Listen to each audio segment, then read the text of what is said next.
La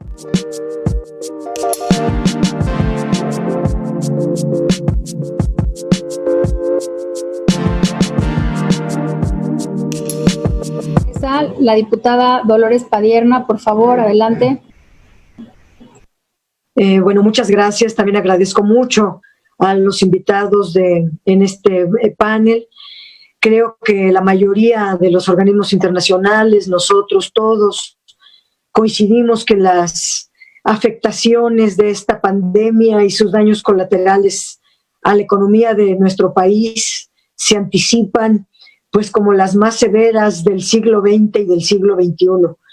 En el caso de México, se agrava por 4 razones. Esta desaceleración mundial que se previno desde 2019, según el Fondo Monetario Internacional. Otro, pues, que las medidas de aislamiento en una economía como la nuestra, pues deben ser muy drásticas por el tamaño de la población. Y 3, esta sobreoferta de petróleo que mantiene los precios petroleros abatidos.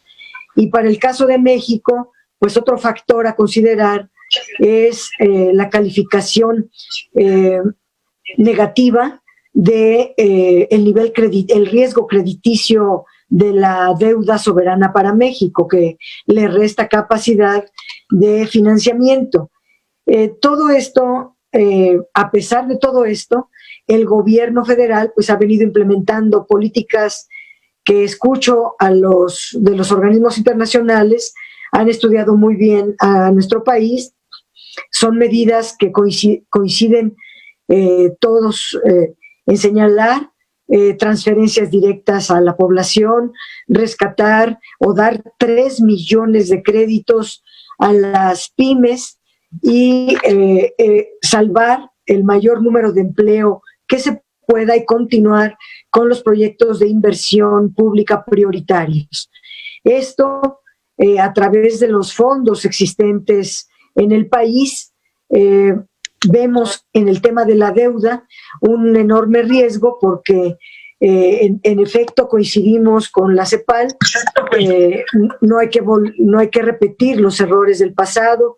Si pudiera mencionar alguno, pues es en la epidemia llamada AH1N1, vinculada a la crisis 2008-2009, donde el gobierno utilizó casi 3 billones de pesos, pero el resultado fue de una pérdida de 600,000 empleos formales, además un crecimiento de 3.5 de nuevos pobres y un crecimiento de 4.9% de extremos pobres, datos del INEGI.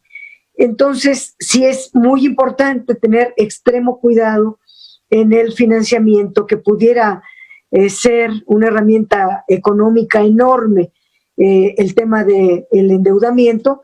Sin embargo, para el caso de México, por los errores pasados, se ha venido limitando. Pero aquí no es el monto.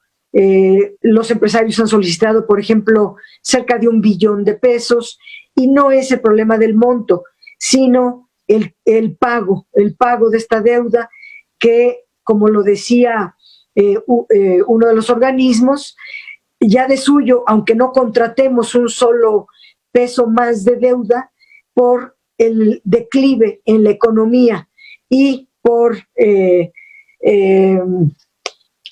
por la crisis, ya se subió a 50% del Producto Interno Bruto, pero el costo es lo que más preocupa. ¿Con qué se paga esta deuda? No la pagan a quienes va dirigida la deuda.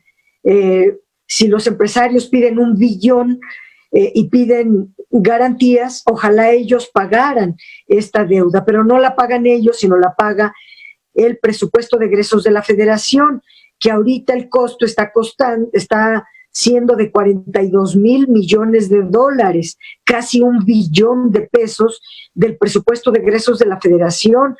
Aumentarla significaría pues restarle recursos a la reconstrucción del país. Pero los analistas y todos coincidimos en evitar el despido de trabajadores formales, apoyar a las pequeñas y medianas empresas. Y yo le pregunto y coincido y felicito a los organismos financieros internacionales. Por primera vez yo leo que, por ejemplo, el Fondo Monetario solicita hacer acuerdos bilaterales para renegociar las tasas de interés y reducir los costos de la deuda, que el Banco Mundial va más allá, está proponiendo la suspensión de pagos de la deuda para los países más pobres, o la Conferencia de las Naciones Unidas para el Comercio y el Desarrollo, que propone suspender de manera inmediata los pagos de las deudas nacionales, y también el Banco Mundial, que propone que los países industrializados no exijan el pago de la deuda a los países en desarrollo. Estas son medidas muy, muy heterodoxas que creo debemos subrayar. Y preguntaría a los organismos financieros que si pudieran aterrizar sus propuestas generales de apoyo en acciones concretas para nuestro país, que se ajusten a las circunstancias actuales que vive México, en una profunda transformación. Coincido plenamente en la conclusión que hacía la CEPAL, que hay que repensar el nuevo modelo de desarrollo económico para nuestra región, que se centre en la igualdad social, que se elimine, lo agrego yo, esta extrema concentración de la riqueza en el 1% de la población, que pretendamos llegar a políticas universales y cambiemos la estructura productiva hacia una que tenga empleos de mejor calidad, mejor pagados.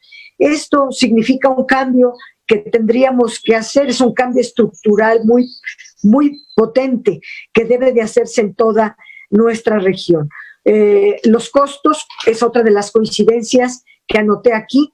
Los costos de esta crisis derivada de la pandemia COVID-19 debe de recaer en todos, no las ganancias o los beneficios privatizarlos y luego las pérdidas pagarlas entre toda la sociedad. Esa ha sido la historia en México en los últimos 50 años y creo que es momento de repensar todo en México. Muchas gracias.